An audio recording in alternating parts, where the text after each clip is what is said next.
ICC घोषणा कला T20 team of the year Rohit अधिनायक बाद पड़ले कोहली। आसंतु जानिबा एहार सर्विसेस खबर विषय।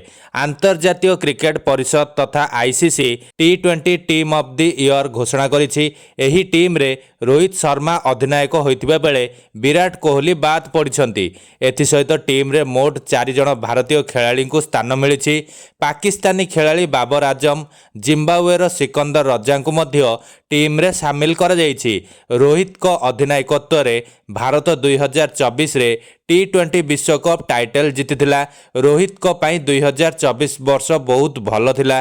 रोहित T20 विश्वकप रे 3टी अर्धशतक मारिथिले। से ऑस्ट्रेलिया विपक्ष रे सुपर 8 मैच रे 92 रन रो एक चमत्कार इनिंग्स खेलिथिले।